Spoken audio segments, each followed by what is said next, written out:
చాలామంది ఈ మధ్య కాలంలో స్మోకింగ్ నుంచి క్విట్ చేయడానికి అండ్ కొంతమంది ప్యాషన్గా కూడా వేప్స్ వాడుతున్నారు. కొన్ని రకాలైన నికోటిన్ ఫ్రీ వేప్స్ కొంతవరకు మనకు సేఫే. ఎడిక్ట్ అయ్యే పొటెన్షియల్ అనేది చాలా తక్కువ ఉంటుంది. Hi, I'm doctor Kiran Kumar Reddy, consultant pulmonologist, Unihealth speciality clinics, Kondapur.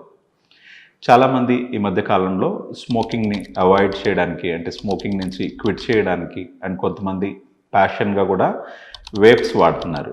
ఈ వేప్స్ అసలు నిజంగానే సేఫా కాదా అంటే కొన్ని రకాలైన నికోటిన్ ఫ్రీ వేప్స్ కొంతవరకు మనకు సేఫే.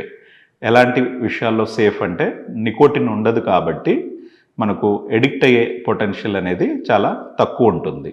అండ్ సేమ్ టైం వాటిల్లో నికోటిన్ లేనట్టయితే మన హార్ట్ రేట్ ఇంక్రీజ్ అవ్వడం కానీ, బీపీ ఇంక్రీజ్ అవ్వడం కానీ ఇలాంటి సైడ్ ఎఫెక్ట్స్ అనేవి ఉండవు.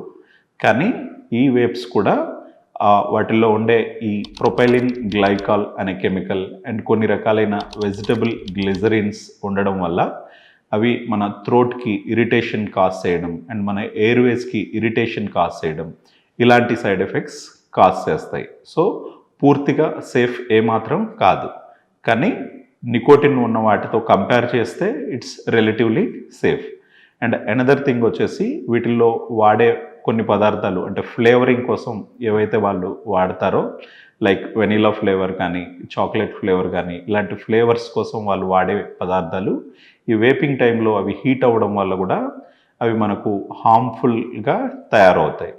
అండ్ ఈ వేప్స్లో మనకు ఉండే ఒక పార్టికల్స్ కూడా చాలా మైన్యూట్గా ఉండి అవి లంగ్స్లోకి ఎంటర్ అయ్యి ఈవెన్ మన లంగ్స్లో కూడా ఇన్ఫ్లమేషన్ అంటే వాపులాగా క్రియేట్ చేయడం అండ్ ఇంజురీ కాజ్ చేయడం అనేది ఉంటుంది. సో లాంగ్ టర్మ్ ఇవి వాడడం అసలు సేఫ్ కాదు.